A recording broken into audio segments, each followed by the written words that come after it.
everyone, welcome back to the Frederick Douglass Society YouTube channel.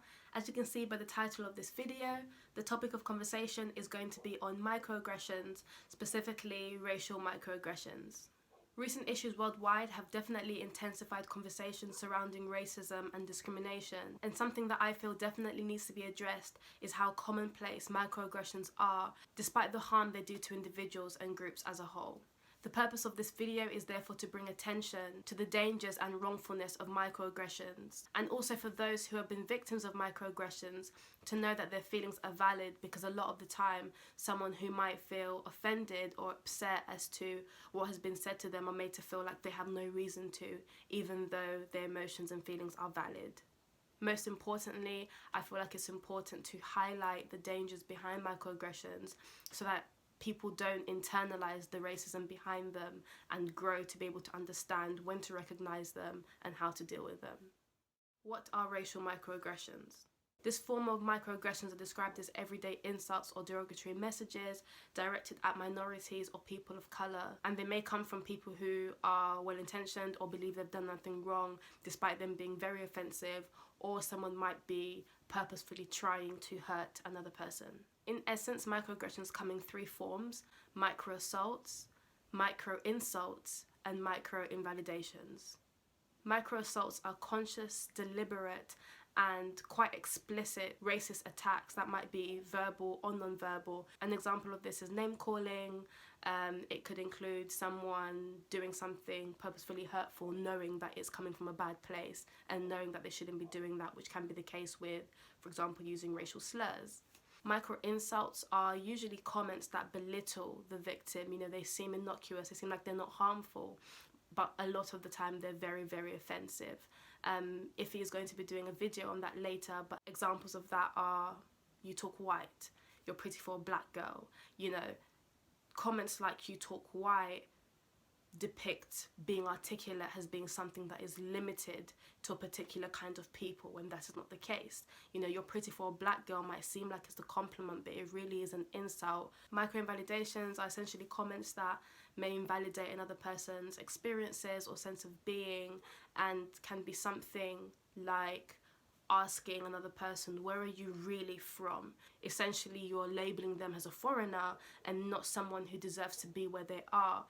That is a micro-invalidation, and that is not okay. If he's now going to talk about his experience with microaggressions, what they mean to him, and the harm that they cause. Microaggressions to me are comments and phrases that people say, sometimes completely obliviously, that they don't realize has such a deep-rooted impact on who they're saying it to. Things like, oh, I didn't think that you would have had both parents. Was your dad there when you were growing up?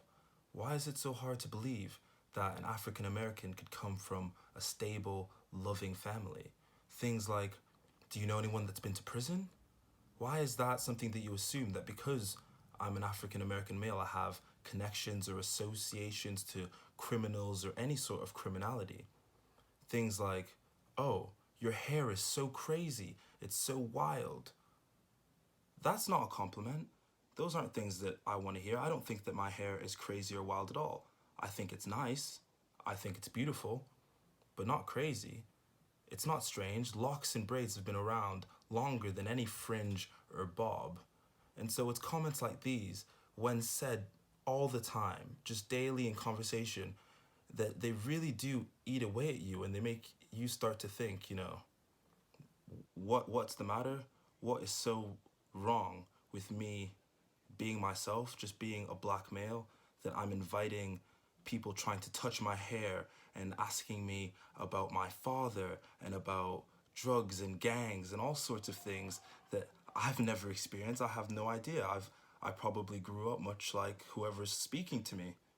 I'm sure many people are able to resonate with Iffy's words, and that is why I feel like it's very important to have these conversations so that people can be able to understand what they are experiencing and be able to know how to deal with them. As a victim, you should know that your emotions are valid and you have a reason to feel, but also do your best to be able to defend your beliefs and not internalize the racism that is being thrown at you, so that you feel the need to change yourself, because you're perfect the way you are worthy the way you are.